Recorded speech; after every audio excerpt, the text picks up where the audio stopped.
Good morning students, welcome to GTV college for women Lel Khurd. ਪਿਆਰੇ ਵਿਦਿਆਰਥੀਓ, ਸਰੀਰਕ ਸਿੱਖਿਆ ਦੀ ਕਲਾਸ ਦੇ ਵਿੱਚ ਤੁਹਾਡਾ ਸਵਾਗਤ ਹੈ। ਪਿੱਛੇ ਆਪਾਂ ਖੇਡ ਦੇ ਵਿੱਚ ਮਨੋਵਿਗਿਆਨਿਕ ਪੱਖਾਂ ਦੀ ਗੱਲ ਕੀਤੀ ਸੀ। ਅੱਜ ਆਪਾਂ ਖੇਡ ਦੇ ਸਿਧਾਂਤਾਂ ਦੀ ਗੱਲ ਕਰਾਂਗੇ ਕਿ ਖੇਡ ਦੇ ਲਈ ਕੀ ਸਿਧਾਂਤ ਨੇ ਜੋ ਵਿਦਵਾਨਾਂ ਦੇ ਦੁਆਰਾ ਦਿੱਤੇ ਗਏ ਨੇ ਤੇ ਉਹਨਾਂ ਦੀ ਆਲੋਚਨਾ ਵੀ ਹੋਈ ਹੈ। ਆਪਾਂ ਉਸ ਦੇ ਬਾਰੇ ਵੀ ਪੜਾਂਗੇ। ਤਾਂ ਆਪਾਂ ਸ਼ੁਰੂ ਕਰਨ ਜਾ ਰਹੇ ਹਾਂ ਖੇਡ ਦੇ ਸਿਧਾਂਤ, ਪਰ ਉਸ ਤੋਂ ਵੀ ਪਹਿਲਾਂ ਆਪਾਂ ਕਰਾਂਗੇ ਖੇਡ ਦੇ ਅਰਥ। ਚਲੋ ਹੁਣ ਆਪਾਂ ਇਸ ਨੂੰ ਸ਼ੁਰੂ ਕਰਨ ਜਾ ਰਹੇ ਹਾਂ। ਕਹਿੰਦੇ ਆਧੁਨਿਕ ਯੁੱਗ ਦੇ ਵਿੱਚ ਖੇਡਾਂ ਹਰ ਇੱਕ ਵਿਅਕਤੀ ਦੇ ਜੀਵਨ ਦਾ ਇੱਕ ਅੰਗ ਬਣ ਗਈਆਂ ਨੇ। ਕਹਿਣ ਦਾ ਮਤਲਬ ਅੱਜ ਹੁਣ ਦਾ ਜੋ ਮਾਡਰਨ ਯੁੱਗ ਹੈ, ਅੱਜ ਦਾ ਜੋ ਯੁੱਗ ਹੈ, ਜੋ ਖੇਡ ਹੈ ਹਰ ਵਿਅਕਤੀ ਦੇ ਜੀਵਨ ਦਾ ਇੱਕ ਅਟੁੱਟ ਹਿੱਸਾ ਬਣ ਗਈ। ਕਹਿਣ ਦਾ ਮਤਲਬ ਕੋਈ ਨਾ ਕੋਈ ਵਿਅਕਤੀ ਕੋਈ ਨਾ ਕੋਈ ਖੇਡ ਜ਼ਰੂਰ ਅਪਣਾਉਂਦਾ ਹੈ। ਕਹਿੰਦੇ ਸਮਾਜ, ਦੇਸ਼ ਅਤੇ ਵਿਅਕਤੀ ਖੇਡਾਂ ਦੇ ਵਿੱਚ ਨਵੇਂ ਰਿਕਾਰਡ ਸਥਾਪਿਤ ਕਰਨ ਦੇ ਵਿੱਚ ਮਾਣ ਮਹਿਸੂਸ ਕਰਦੇ ਨੇ।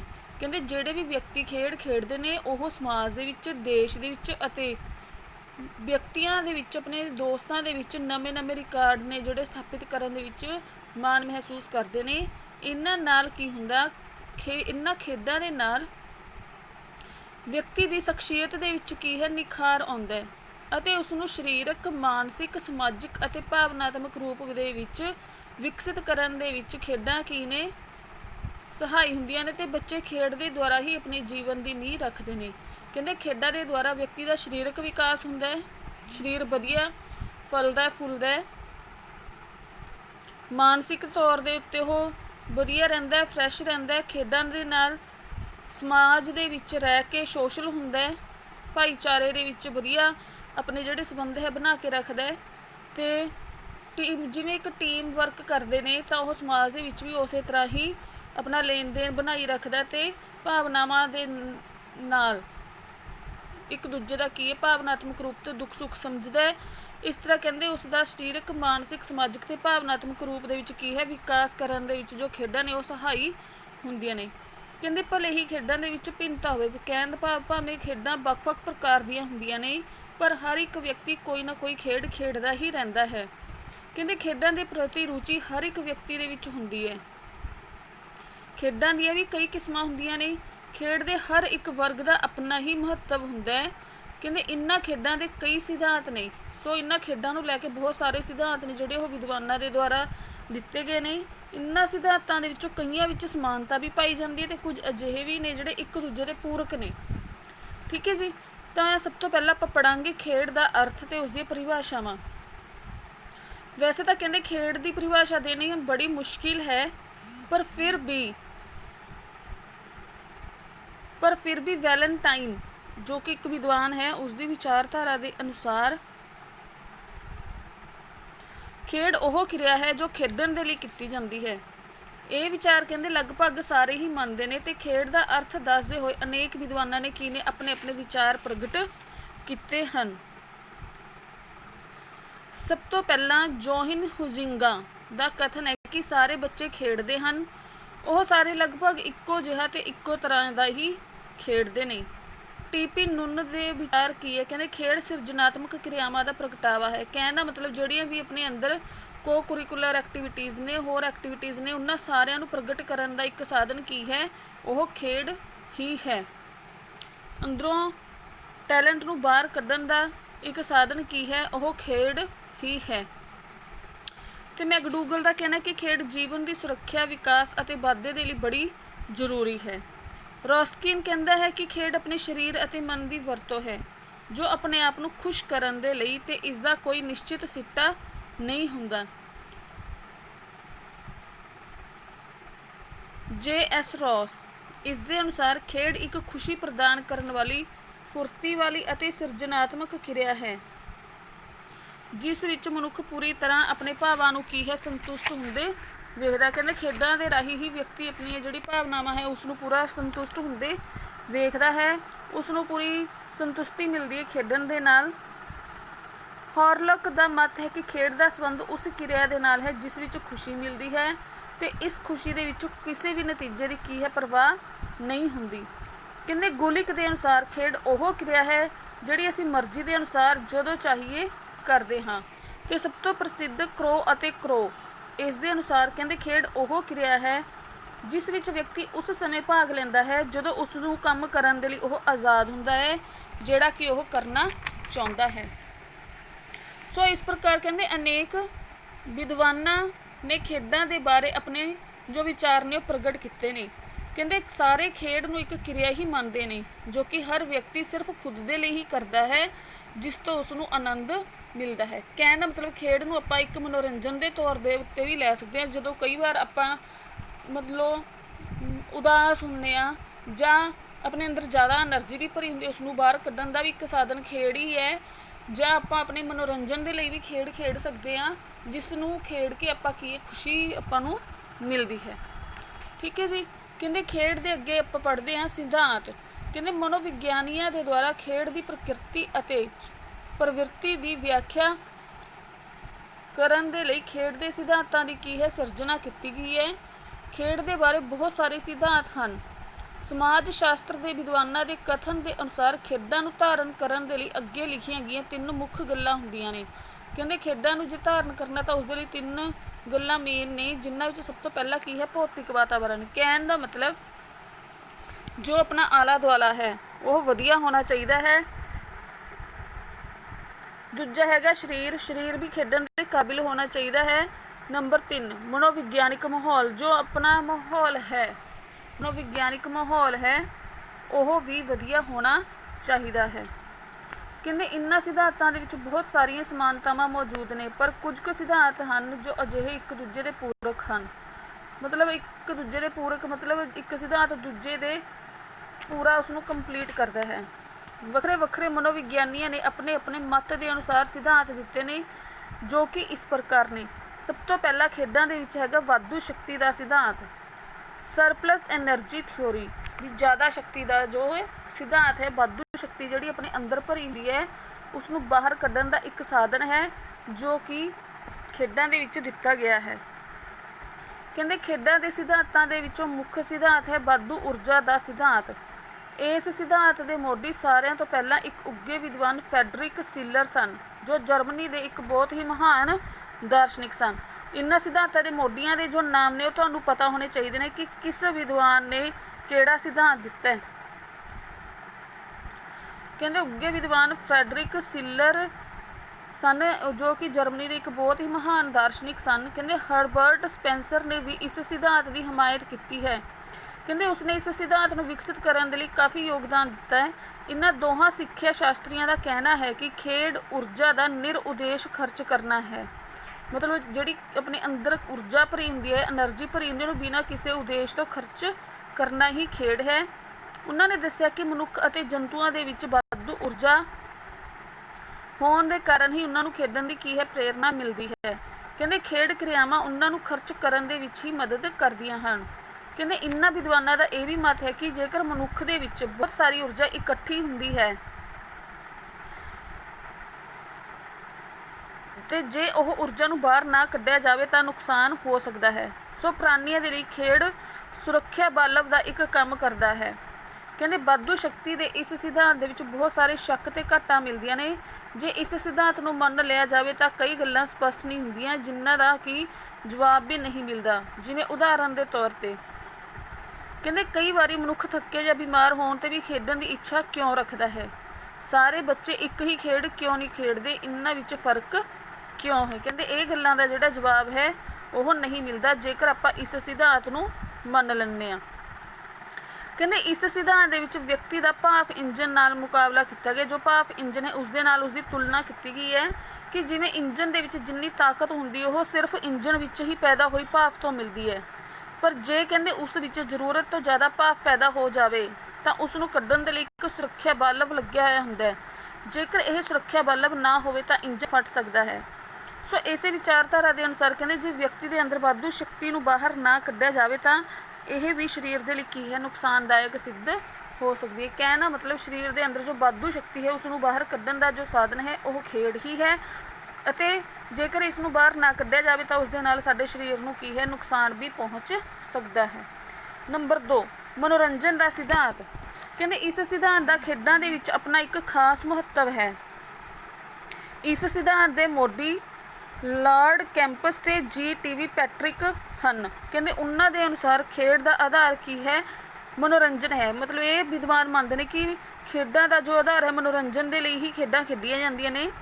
ਲਾਰਡ ਕੈਂਪਸ ਨੇ ਇਸ ਸਿਧਾਂਤ ਵਿੱਚ ਦੱਸਿਆ ਕਿ ਮਨੁੱਖ ਖੁਦ ਨੂੰ ਤਾਜ਼ਾ ਰੱਖਣ ਦੇ ਲਈ ਹੀ ਖੇਡਾਂ ਵਿੱਚ ਭਾਗ ਲੈਂਦਾ ਹੈ ਤੇ ਉਸ ਦੀ ਖਰਚ ਕੀਤੀ ਗਈ ਸ਼ਕਤੀ ਉਸ ਨੂੰ ਮੁੜ ਦੁਆਰਾ ਪ੍ਰਾਪਤ ਹੁੰਦੀ ਹੈ। ਇਸ ਪੱਖ ਨੂੰ ਲੈ ਕੇ ਸਕੂਲਾਂ ਦੇ ਵਿੱਚ ਸਰੀਰਕ ਸਿੱਖਿਆ ਦੇ ਪ੍ਰੋਗਰਾਮ ਨੂੰ ਕੀ ਹੈ ਚਾਲੂ ਕੀਤਾ ਗਿਆ ਸੀ। ਕਹਿੰਦੇ ਇਸ ਸਿਧਾਂਤ ਦੀ ਹਮਾਇਤ ਲਾਜ਼ਾਰਸ ਨੇ ਵੀ ਕੀਤੀ।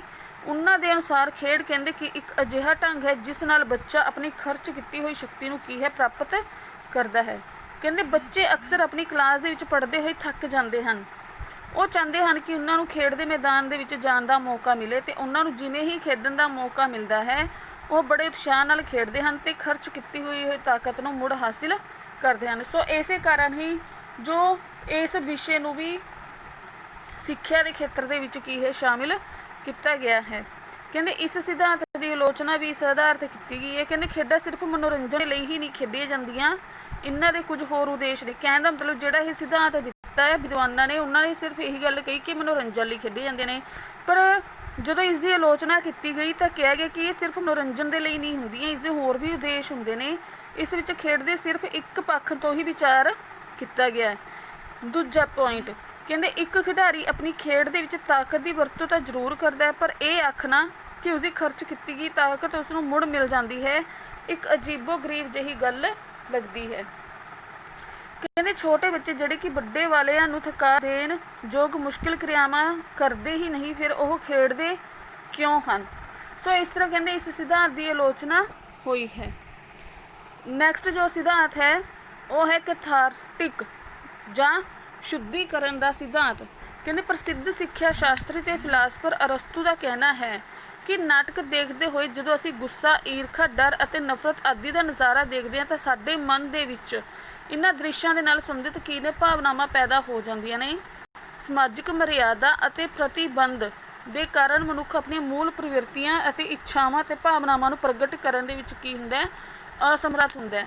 ਪਰ ਕਹਿੰਦੇ ਇਸ ਰੋਚਕ ਸਿਧਾਂਤ ਦੇ ਅਨੁਸਾਰ ਮਨੁੱਖ ਇੱਕ ਅਜਿਹੀ ਪ੍ਰਵਿਰਤੀ ਵੀ ਕੰਮ ਕਰਦੀ ਜੋ ਸਦਾ ਲਈ ਉਸਨੂੰ ਹੇਠਲੇ ਪੱਧਰ ਦਾ ਕੰਮ ਕਰਨ ਲਈ ਪ੍ਰੇਰਦੀ ਹੈ। ਜਦੋਂ ਕਿ ਬੱਚੇ ਆਦਿ ਕਾਲ ਤੋਂ ਅਸੱਭਿਅਕ ਸਮਾਜਿਕ ਕਿਰਿਆਵਾਂ ਨੂੰ ਦੁਹਰਾਉਂਦੇ ਹਨ। ਕਹਿੰਦੇ ਇਸ ਸਿਧਾਂਤ ਦੇ ਵਿਰੋਧ ਦੇ ਵਿੱਚ ਇਹ ਵੀ ਕਿਹਾ ਜਾਂਦਾ ਹੈ ਕਿ ਖੇਡ ਸਿਰਫ ਮਾਨਸਿਕ ਤਣਾਅ ਨੂੰ ਦੂਰ ਕਰਨ ਦੇ ਲਈ ਨਹੀਂ ਖੇਡੇ ਜਾਂਦੇ ਸਗੋਂ ਇਸ ਨੂੰ ਖੇਡਣ ਦੇ ਹੋਰ ਵੀ ਕਾਰਨ ਹੁੰਦੇ ਹਨ। ਇਸ ਸਿਧਾਂਤ ਦੀ ਵੀ ਆਲੋਚਨਾ ਹੋਈ ਹੈ। ਕਹਿੰਦੇ ਇਸ ਸਿਧਾਂਤ ਦੀ ਆਲੋਚਨਾ ਵੀ ਆਲੋਚਕਾਂ ਵੱਲੋਂ ਕੀਤੀ ਗਈ। ਉਹ ਕਹਿੰਦੇ ਹਨ ਕਿ ਇਸ ਸਿਧਾਂਤ ਤੋਂ ਇਹ ਸਪਸ਼ਟ ਹੀ ਨਹੀਂ ਹੁੰਦਾ ਕਿ ਉਹ ਬੱਚੇ ਜਾਂ ਵੱਡੇ ਜਿਨ੍ਹਾਂ ਨੂੰ ਕੋਈ ਭਾਵਨਾਤਮਕ ਹਾਲਤ ਦਾ ਸਾਹਮਣਾ ਹੀ ਨਹੀਂ ਕਰਨਾ ਆਉਂਦਾ ਅਜਿਹੇ ਬੱਚੇ ਵੀ ਖੇਡਾਂ ਕਿਉਂ ਖੇਡਦੇ ਹਨ। ਇਸ ਦੇ ਬਿਨਾਂ ਇਹ ਸਿਧਾਂਤ ਸਿਰਫ ਮਨੋਵਿਗਿਆਨਿਕ ਸ਼ਕਤੀ ਦੇ ਵਿਕਾਸ ਸੰਬੰਧੀ ਹੀ ਦੱਸਦਾ ਹੈ ਕਿ ਇਸ ਦੇ ਨਾਲ ਵੀ ਮਨੋਵਿਗਿਆਨਿਕ ਸ਼ਕਤੀ ਦਾ ਹੀ ਵਿਕਾਸ ਹੁੰਦਾ। ਇਹ ਖੇਡ ਸਰੀਰਕ ਦੇ ਪੱਖ ਨੂੰ ਨਜ਼ਰੋਂ ਓਹਲੇ ਕਰਦੀ ਹੈ। ਜੋ ਇਹ ਸਿਧਾਂਤ ਹੈ ਸਰੀਰਕ ਪੱਖ ਨੂੰ ਨਜ਼ਰੋਂ ਓਹਲੇ ਕਰਦਾ ਹੈ ਜਿਸ ਦੇ ਨਾਲ ਭਾਵਨਾਵਾਂ ਅਤੇ ਇਕੱਠੀ ਹੋਈ ਤਾਕਤ ਦੇ ਨਿਕਾਸ ਦੇ ਲਈ ਮੌਕਾ ਉਪਲਬਧ ਨਹੀਂ ਹੁੰਦਾ। ਨੈਕਸਟ ਜੋ ਸਿਧਾਂਤ ਹੈ ਐਂਟੀਸਪੇਟਰੀ ਜਾਂ ਜੀਵਨ ਤਿਆਰੀ ਦਾ ਸਿਧਾਂਤ। ਕਹਿੰਦੇ ਇਸ ਸਿਧਾਂਤ ਦਾ ਵਰਣਨ ਪ੍ਰੋਫੈਸਰ ਕਾਰਲ ਗਰੂਸ ਨੇ ਦਿੱਤਾ ਹੈ। ਕਹਿੰਦੇ ਉਸਨੇ ਆਪਣੀਆਂ ਕਿਤਾਬਾਂ ਦੇ ਵਿੱਚ ਕਿਹਾ ਕਿ ਜਾਨਵਰਾਂ ਦੇ ਖੇਡ ਅਤੇ ਆਦਮੀ ਦੇ ਖੇਡ ਦੇ ਵਿੱਚ ਇਸ ਸਿਧਾਂਤ ਨੂੰ ਉਜਾਗਰ ਕੀਤਾ ਗਿਆ ਵੀ ਜੀਵਨ ਦੀ ਤਿਆਰੀ ਦਾ ਸਿਧਾਂਤ ਹੈ ਜੋ ਦਿੱਤਾ ਗਿਆ ਹੈ। ਇਸ ਸਿਧਾਂਤ ਦੇ ਅਨੁਸਾਰ ਕਹਿੰਦੇ ਛੋਟੇ ਬੱਚੇ ਜਨਮ ਦੇ ਵੇਲੇ ਹੀ ਬੇਸਹਾਰਾ ਹੁੰਦੇ ਨੇ, ਉਹ ਦੂਜਿਆਂ 'ਤੇ ਨਿਰਭਰ ਰਹਿੰਦੇ ਨੇ। ਆਪਣੇ ਜੀਵਨ ਦੇ ਮੁੱਢਲੇ ਕੁਝ ਸਾਲ ਤਾਂ ਉਹਨਾਂ ਦੀ ਵਿਕਾਸ ਰੂਪੀ ਅਵਸਥਾ ਦੇ ਵਿੱਚ ਹੀ ਗੁਜ਼ਰ ਜਾਂਦੇ ਨੇ ਤੇ ਉਹਨਾਂ ਦੀ ਨਿਰਭਰਤਾ ਆਪਣੇ ਮਾਂ-ਬਾਪ, ਭੈਣ ਭਰਾ, ਕਈ ਵਾਰ ਸਿਰਫ ਨੌਕਰਾਂ ਤੱਕ ਹੀ ਸੀਮਿਤ ਹੁੰਦੀ ਹੈ। ਇਸ ਸਮੇਂ ਬੱਚੇ ਖੇਡ ਰੂਪੀ ਕਿਰਿਆਵਾਂ ਦੇ ਵਿੱਚ ਹੀ ਲੱਗੇ ਰਹਿੰਦੇ ਨੇ ਤੇ ਇਸ ਤੋਂ ਪ੍ਰਾਪਤ ਕੀਤੇ ਤਜਰਬੇ ਅਤੇ ਗਿਆਨ ਉਹਨਾਂ ਦੇ ਵਿਵਹਾਰ ਦੇ ਵਿੱਚ ਕੁਝ ਤਬਦੀਲੀਆਂ ਲਿਆਉਂਦੇ ਨੇ। ਕਹਿਣ ਦਾ ਮਤਲਬ ਜਿਸ ਤਰ੍ਹਾਂ ਉਹ ਆਪਣੇ ਆਪ ਨੂੰ ਜੀਵਨ ਦੇ ਵਿੱਚ ਆਉਣ ਦੇ ਲਈ ਸਮੇਂ ਲਈ ਤਿਆਰ ਕਰਦੇ ਹਨ। ਕਹਿਣ ਦਾ ਮਤਲਬ ਜਦੋਂ ਕੋਈ ਬੱਚਾ ਖੇਡ ਖੇਡਦਾ ਹੈ ਉਸ ਤੋਂ ਜੇਕਰ ਉਸ ਨੂੰ ਨੁਕਸਾਨ ਹੁੰਦਾ ਉਸ ਤੋਂ ਵੀ ਸਿੱਖਦਾ, ਜੇਕਰ ਉਸ ਨੂੰ ਲਾਭ ਹੁੰਦਾ ਉਸ ਤੋਂ ਵੀ ਉਹ ਸਿੱਖਦਾ ਤੇ ਆਉਣ ਵਾਲੇ ਟਾਈਮ ਦੇ ਲਈ ਉਹ ਤਿਆਰ ਹੁੰਦਾ ਕਿ ਸਾਨੂੰ ਕਿਹੜੀ ਚੀਜ਼ ਕਰਨੀ ਚਾਹੀਦੀ ਕਿਹੜੀ ਚੀਜ਼ ਨਹੀਂ ਕਰਨੀ ਚਾਹੀਦੀ। ਸੋ ਕਹਿੰਦੇ ਕਈ ਵਾਰ ਕਿਸੇ ਬਿੱਲੀ ਨੂੰ ਜਦੋਂ ਕੋਈ ਥੋੜੀ ਜਿੰਨੀ ਵੀ ਹਿੱਲਣ ਵਾਲੀ ਚੀਜ਼ ਨਜ਼ਰ ਆਉਂਦੀ ਹੈ ਤਾਂ ਉਹ ਝੱਟ ਉਸ ਨੂੰ ਫੜਨ ਦੇ ਲਈ ਦੌੜਦੀ ਹੈ। ਅਕਸਰ ਬੱਚੇ ਵੀ ਛੋਟੀ ਉਮਰ ਦੇ ਵਿੱਚ ਚੋਰ, ਸਿਪਾਹੀ ਜਾਂ ਮਿੱਟੀ ਦਾ ਘਰ ਬਣਾ ਕੇ ਖੇਡਦੇ ਨੇ ਤੇ ਇਹਨਾਂ ਸਰੀਰਕ ਕਿਰਿਆਵਾਂ ਦੇ ਪਿੱਛੇ ਕੁਝ ਵਿਸ਼ੇਸ਼ ਮਨੋਵਿਗਿਆਨਿਕ ਕਾਰਨ ਹੁੰਦੇ ਨੇ। ਅਜਿਹੇ ਕੰਮ ਕਰਕੇ ਉਹ ਆਪਣੇ ਆਉਣ ਵਾਲੇ ਜੀਵਨ ਦੀ ਕੀਨੇ ਤਿਆਰੀ ਕਰ ਰਹੇ ਹੁੰਦੇ ਹਨ। ਕਹਿੰਦੇ ਆਲੋਚਨਾ, ਇਸ ਸਿਧਾਂਤ ਦੇ ਵੀ ਬਹੁਤ ਸਾਰੇ ਪੱਖ ਤੋਂ ਮੁੱਖ ਰੱਖ ਕੇ ਆਲੋਚਨਾ ਵੀ ਕੀਤੀ ਗਈ ਹੈ। ਜਿਵੇਂ ਇਸ ਸਿਧਾਂਤ ਦੇ ਅਨੁਸਾਰ ਖੇਡਾਂ ਕੇਵਲ ਬੱਚਿਆਂ ਲਈ ਹੀ ਸੀਮਿਤ ਹਨ, ਪਰ ਕਹਿੰਦੇ ਅਕਸਰ ਵੱਡੇ ਨੌਜਵਾਨ ਵੀ ਖੇਡਦੇ ਨਜ਼ਰ ਆਉਂਦੇ ਨੇ, ਕਿਉਂਕਿ ਉਹ ਕਿਸੇ ਵੀ ਵਿਸ਼ੇਸ਼ ਅਤੇ ਨਾਜ਼ੁਕ ਕੰਮ ਦੀ ਤਿਆਰੀ ਉਹਨਾਂ ਨੇ ਕਰਨੀ ਹੁੰਦੀ ਹੈ। ਸ਼ਾਇਦ ਇਸ ਤਰ੍ਹਾਂ ਦਾ ਹੁੰਦਾ ਹੀ ਨਹੀਂ। ਦੂਜਾ, ਕਹਿੰਦੇ ਜੇਕਰ ਖੇਡ ਸਿਰਫ ਜੀਵਨ ਦੀ ਤਿਆਰੀ ਦੇ ਲਈ ਹੀ ਖੇਡੀ ਜਾਂਦੀ ਹੋਵੇ ਤਾਂ ਉਸ ਵਿੱਚ ਨਾ ਮਨੋਰੰਜਨ ਦੀ ਕਿਸੇ ਚੀਜ਼ ਨੂੰ ਜੋੜਨਾ ਠੀਕ ਨਹੀਂ ਹੋਵੇਗਾ। ਨੌਜਵਾਨ ਤਾਂ ਕਹਿੰਦੇ ਪਹਿਲਾਂ ਤੋਂ ਹੀ ਅਜਿਹੀ ਅਵਸਥਾ ਵਿੱਚ ਪਹੁੰਚ ਚੁੱਕੇ ਹਨ ਜਿੱਥੇ ਉਹ ਖੇਡ ਦੇ ਦੁਆਰਾ ਜੀਵਨ ਦੇ ਵਿੱਚ ਆਉਣ ਵਾਲੀਆਂ ਹਾਲਾਤਾਂ ਦੀਆਂ ਜੋ ਤਿਆਰੀਆਂ ਹਨ ਉਹਨਾਂ ਦੀ ਲੋੜ ਹੀ ਮਹਿਸੂਸ ਨਹੀਂ ਕਰਦੇ। ਸੋ ਇਸ ਪ੍ਰਕਾਰ ਇਸ ਸਿਧਾਂਤ ਦੀ ਵੀ ਜੋ ਆਲੋਚਨਾ ਹੈ ਉਹ ਹੋਈ ਹੈ। ਨੈਕਸਟ ਜੋ ਸਿਧਾਂਤ ਹੈ ਮੁੜ ਯਾਦ ਕਰਨ ਤੇ ਰੀਕੈਪਚੁਲੇਸ਼ਨ ਸਿਧਾਂਤ। ਕਹਿੰਦੇ ਇਹ ਸਿਧਾਂਤ ਇੱਕ ਮਨੋਵਿਗਿਆਨਿਕ ਜੀ ਸਟੈਨਲੇ ਹਾਲ ਦੀ ਹੀ ਦੇਣ ਹੈ। ਇਸ ਸਿਧਾਂਤ ਤੋਂ ਸਾਨੂੰ ਪਤਾ ਚੱਲਦਾ ਹੈ ਕਿ ਅਤੀਤ ਹੀ ਸਾਡੇ ਖੇਡ ਦੀ ਜੜ ਹੈ। ਕਹਿਣ ਦਾ ਮਤਲਬ ਜੋ ਬੀਤ ਚੁੱਕਿਆ ਉਹੀ ਸਾਡੇ ਖੇਡ ਦੀ ਜੜ ਹੈ। ਹਰ ਇੱਕ ਵਿਅਕਤੀ ਨੂੰ ਖੇਡਾਂ ਜੱਦੀ ਪੁਸ਼ਤੀ ਵਿਰਸੇ ਦੇ ਰੂਪ ਵਿੱਚ ਮਿਲਦੀਆਂ ਨੇ। ਕਹਿੰਦੇ ਪ੍ਰਾਚੀਨ ਕਾਲ ਦੇ ਵਿੱਚ ਉਸ ਸਮੇਂ ਲੋਕਾਂ ਨੇ ਜਿਨ੍ਹਾਂ ਮੌਲਿਕ ਕਿਰਿਆਵਾਂ ਨੂੰ ਅਪਣਾਇਆ ਸੀ, ਜਿਵੇਂ ਭੱਜਣਾ, ਕੁੱਦਣਾ, ਸੁਰਨਾ, ਵਾਰ ਕਰਨਾ, ਉਛਲਣਾ ਤੇ ਚੜ੍ਹਨਾ ਆਦਿ, ਕਹਿੰਦੇ ਉਹਨਾਂ ਮੌਲਿਕ ਕਿਰਿਆਵਾਂ ਨੂੰ ਹੀ ਪੀੜ੍ਹੀ ਦਰ ਪੀੜ੍ਹੀ ਵਿਅਕਤੀ ਕਰਦੇ ਆ ਰਹੇ ਹਨ। ਕਹਿਣ ਦਾ ਮਤਲਬ ਉਹੀ ਜੋ ਵਿਰਸੇ ਦੇ ਵਿੱਚ ਉਸਨੂੰ ਮਿਲਿਆ ਹੈ, ਜਿਵੇਂ ਭੱਜਣਾ, ਕੁੱਦਣਾ, ਦੌੜਨਾ, ਇਹ ਸਾਰਾ ਉਹਨਾਂ ਨੂੰ ਕੀ ਵਿਰਸੇ ਦੇ ਵਿੱਚ ਹੀ ਮਿਲਿਆ ਹੈ। ਤੇ ਇਸ ਸਿਧਾਂਤ ਤੋਂ ਇਸ ਪਰ ਕਹਿੰਦੇ ਇਹਨਾਂ ਮੌਲਿਕ ਕਿਰਿਆਵਾਂ ਦੇ ਵਿੱਚ ਆਧੁਨਿਕ ਵਿਅਕਤੀ ਨੇ ਤਬਦੀਲੀਆਂ ਕਰਤੀਆਂ ਤੇ ਇਸ ਨੂੰ ਖੇਡ ਦੇ ਰੂਪ ਵਿੱਚ ਕੀ ਹੈ ਵਿਕਸਿਤ ਕੀਤਾ। ਕਹਿੰਦੇ ਇਸ ਸਿਧਾਂਤ ਤੋਂ ਇਸ ਗੱਲ ਤੇ ਪ੍ਰਕਾਸ਼ ਪੈਂਦਾ ਕਿ ਸਾਨੂੰ ਆਪਣੇ ਅਤੀਤ ਦੀਆਂ ਯਾਦਾਂ ਦੇ ਵੱਲ ਖਿੱਚਦੇ ਚਲੇ ਜਾਂਦੇ ਹਾਂ। ਕਹਿਣ ਦਾ ਮਤਲਬ ਵੀ ਅਸੀਂ ਉਹੀ ਬਾਰ-ਬਾਰ ਉਹੀ ਕੁਝ ਸਿੱਖ ਰਹੇ ਹਾਂ ਜੋ ਪਿਛਲੇ ਸਾਡੇ ਆਪਣੇ ਘਰ ਆਏ ਨੇ। ਕਹਿੰਦੇ ਵਿਅਕਤੀ ਆਪਣੀਆਂ ਉਹਨਾਂ ਵਿਕਾਸ ਦੀਆਂ ਅਵਸਥਾਵਾਂ ਦੇ ਵਿੱਚੋਂ ਗੁਜ਼ਰਦਾ ਹੈ ਜੋ ਕਿ ਵਿਅਕਤੀ ਦੀ ਜਾਤੀ ਤੇ ਹੋਰ ਲੋਕ ਗੁਜ਼ਰ ਚੁੱਕੇ ਹਨ। ਕਹਿੰਦੇ ਉਹਨਾਂ ਦੀ ਇਹ ਵਿਚਾਰਧਾਰਾ ਆਧੁਨਿਕ ਮਤ ਦੇ ਬਿਲਕੁਲ ਹੀ ਅਨੁਕੂਲ ਹੈ। ਆਦਮੀ ਦੀ ਮਾਨਸਿਕ ਹਾਲਤ ਤਾਂ ਪ੍ਰਾਚੀਨ ਕਾਲ ਦੇ ਵਿੱਚ ਅੱਜ ਦੇ ਬੱਚਿਆਂ ਜਿਹੀ ਹੀ ਹੈ। ਕਹਿੰਦੇ ਉਹ ਵੀ ਉਸੇ ਤਰ੍ਹਾਂ ਹੀ ਰਹਿਣ ਦੇ ਲਈ ਆਪਣੇ ਘਰ ਬਣਾਉਂਦੇ ਹਨ, ਖਾਣੇ ਦੇ ਲਈ ਸ਼ਿਕਾਰ 'ਤੇ ਜਾਂਦੇ ਹਨ। ਅੱਜ ਵੀ ਲੜਕੇ ਤੇ ਲੜਕੀਆਂ ਰੇਤ ਦੇ ਘਰ ਬਣਾ ਕੇ ਆਪਣੇ ਬਜ਼ੁਰਗਾਂ ਦੇ ਕੀਤੇ ਗਏ ਕੰਮ ਯਾਦ ਕਰ ਲੈਂਦੇ ਹਨ। ਕਹਿੰਦੇ ਜਦੋਂ ਬੱਚਾ ਵੱਡਾ ਹੋ ਜਾਂਦਾ ਹੈ ਤਾਂ ਅਜਿਹੀਆਂ ਖੇਡਾਂ ਦੇ ਵਿੱਚ ਹਿੱਸਾ ਲੈਣਾ ਛੱਡ ਕੇ ਹੋਰ ਖੇਡਾਂ ਦੇ ਵਿੱਚ ਕੀ ਹੈ ਹਿੱਸਾ ਲੈਣ ਲੱਗ ਪੈਂਦਾ ਹੈ ਜਿਹੜੀਆਂ ਕਿ ਵਾਸਤਵਿਕ ਹੋਣ। ਸੋ ਇਸ ਪ੍ਰਕਾਰ ਕਹਿੰਦੇ ਇਸ ਸਿਧਾਂਤ ਦੀ ਵੀ ਆਲੋਚਨਾ ਹੋਈ ਹੈ। ਇਸ ਦੀ ਕਿਵੇਂ ਆਲੋਚਨਾ ਹੋਈ ਹੈ? ਕਹਿੰਦੇ ਕਈ ਵਾਰ ਕੀ ਹੈ ਬੱਚੇ ਰਾਕਟ ਬਣਾਉਣ, ਸੁਪਰਮੈਨ ਬਣਨਾ, ਐਟਮ ਬੰਬ ਬਣਾਉਣ ਖੇਡਾਂ ਖੇਡਦੇ ਨੇ ਜੋ ਕਿ ਉਹਨਾਂ ਦੇ ਪੂਰਵਜ ਨਹੀਂ ਸੀ ਕਰਦੇ। ਇਸ ਸਿਧਾਂਤ ਦੇ ਵਿੱਚ ਦੱਸਿਆ ਗਿਆ ਸੀ ਕਿ ਜੋ ਸਾਡੇ ਪੂਰਵਜ ਨੇ ਉਹਨਾਂ ਦੇ ਹੀ ਕੰਮ ਜਿਸ ਤਰ੍ਹਾਂ ਉਹ ਕਰਦੇ ਸੀ ਉਵੇਂ ਹੀ ਅਸੀਂ ਕਰਦੇ ਹਾਂ, ਖੇਡਣਾ, ਭੱਜਣਾ, ਦੌੜਨਾ।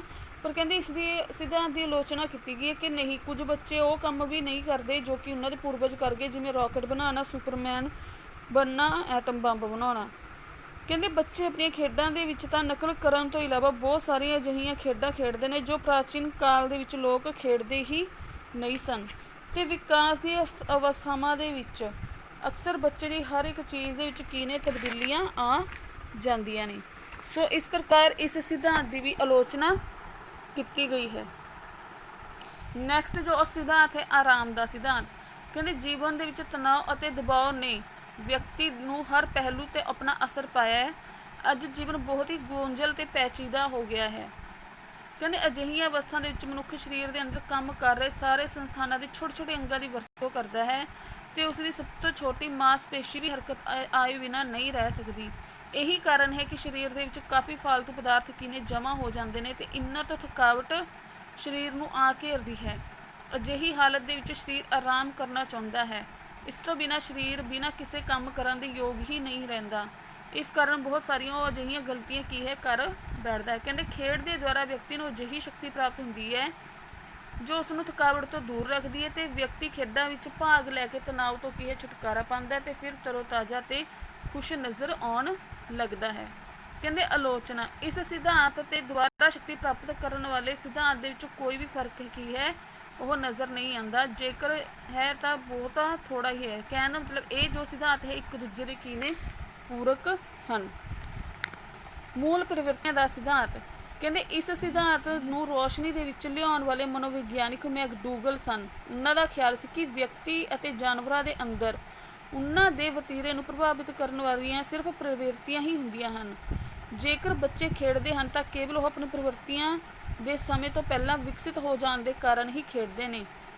ਇਸ ਰਾਹੀਂ ਬੱਚੇ ਮੁਕਾਬਲੇ, ਨਿਰਮਾਣ, ਭੰਨ ਦੌੜ ਤੇ ਅਜਿਹੀਆਂ ਹੋਰ ਕਿਰਿਆਵਾਂ ਦਾ ਪ੍ਰਗਟਾਵਾ ਕਰਦੇ ਨੇ। ਕਹਿੰਦੇ ਬੱਚਿਆਂ ਦੇ ਵਿੱਚ ਭੱਜਣ, ਨੱਸਣ, ਚੱਲਣ ਫਿਰਨ ਤੇ ਉਛਲਣ ਕੁੱਦਣ ਦੀਆਂ ਭਾਵਨਾਵਾਂ ਹੁੰਦੀਆਂ ਨੇ। ਉਹ ਇਨ ਕਿਰਿਆਵਾਂ ਦੇ ਵਿੱਚ ਵੀ ਮੁਕਾਬਲੇ ਦੀ ਭਾਵਨਾ ਰੱਖਦੇ ਨੇ। ਇਸ ਤਰ੍ਹਾਂ ਉਹਨਾਂ ਦੀਆਂ ਜਿਹੜੀਆਂ ਮੂਲ ਪ੍ਰਵਿਰਤੀਆਂ ਨੇ, ਜੋ ਅੰਦਰਲੀ ਇੱਛਾਵਾਂ ਨੇ, ਉਹਨਾਂ ਦੇ ਅੰਦਰ ਹੁੰਦੀਆਂ ਨੇ, ਉਹ ਪੂਰੀਆਂ ਹੁੰਦੀਆਂ ਹਨ। ਸਮਾਜਿਕ ਸੰਬੰਧ ਦਾ ਸਿਧਾਂਤ ਕਹਿੰਦੇ ਵਿਅਕਤੀ ਇੱਕ ਸਮਾਜਿਕ ਪ੍ਰਾਣੀ ਹੈ। ਉਹ ਸਮਾਜ ਦੇ ਵਿੱਚ ਮਿਲ ਜੁਲ ਕੇ ਕੀ ਹੈ ਰਹਿਣਾ ਚਾਹੁੰਦਾ ਹੈ ਤੇ ਉਹ ਸਮਾਜ ਦੀਆਂ ਸਾਰੀਆਂ ਮਾਨਤਾ ਪ੍ਰਾਪਤ ਕਿਰਿਆਵਾਂ ਦੇ ਵਿੱਚ ਭਾਗ ਲੈਣਾ ਚਾਹੁੰਦਾ ਹੈ ਤਾਂ ਜੋ ਉਹ ਸਮਾਜ ਦਾ ਇੱਕ ਚੰਗਾ ਮੈਂਬਰ ਬਣ ਸਕੇ। ਇਸ ਦੇ ਨਾਲ ਹੀ ਉਸਨੂੰ ਖੁਸ਼ੀ ਪ੍ਰਾਪਤ ਹੁੰਦੀ ਹੈ। ਖੇਡਾਂ ਕੀ ਨੇ, ਉਹ ਸਮਾਜੀਕਰਨ ਦੇ ਬਹੁਤ ਸਾਰੇ ਮੌਕੇ ਪ੍ਰਦਾਨ ਕਰਦੀਆਂ ਨੇ, ਜਿਸ ਨਾਲ ਵਿਅਕਤੀ ਆਪਣੀ ਕਲਾ ਨੂੰ ਵਿਖਾਉਣ ਦਾ ਕੀ ਹੈ ਮੌਕਾ ਮਿਲਦਾ ਹੈ ਤੇ ਸਮਾਜ ਦੇ ਵਿੱਚ ਕੀ ਹੈ ਮਾਨਤਾ ਮਿਲਦੀ ਹੈ।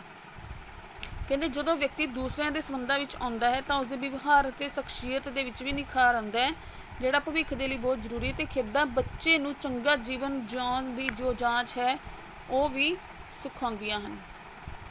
ਨੈਕਸਟ ਜੋ ਪੁਆਇੰਟ ਹੈ ਉਹ ਹੈ ਕਿ ਖੇਡ ਹੀ ਜੀਵਨ ਹੈ, ਪਲੇ ਇਜ਼ ਏ ਲਾਈਫ। ਕਹਿੰਦੇ ਇਸ ਥਿਊਰੀ ਦੇ ਜਨਮਦਾਤਾ ਜੌਨ ਡੀ ਸਨ। ਜੌਨ ਡੀ ਇਸ ਥਿਊਰੀ ਦੇ ਵਿੱਚ ਦੱਸਦੇ ਨੇ ਕਿ ਧਰਤੀ 'ਤੇ ਸਾਰੇ ਜੀਵ ਹੀ ਕਿਰਿਆਸ਼ੀਲ ਹੁੰਦੇ ਨੇ, ਹਮੇਸ਼ਾ ਤਿਆਰੀ ਦੀ ਹਾਲਤ ਵਿੱਚ ਰਹਿੰਦੇ ਨੇ।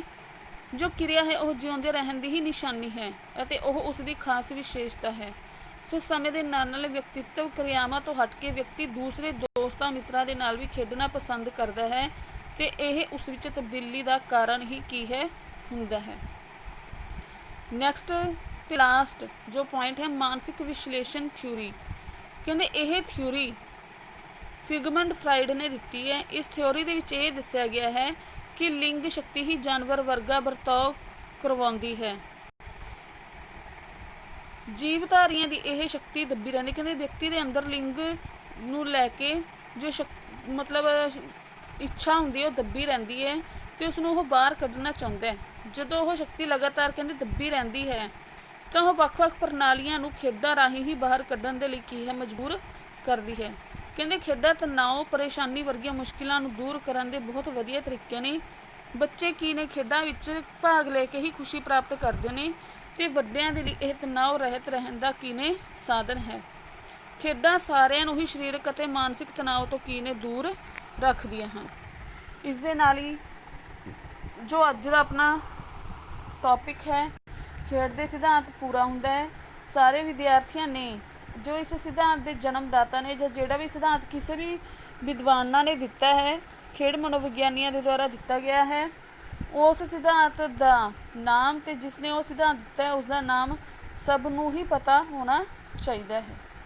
ਬਹੁਤ ਬਹੁਤ ਧੰਨਵਾਦ।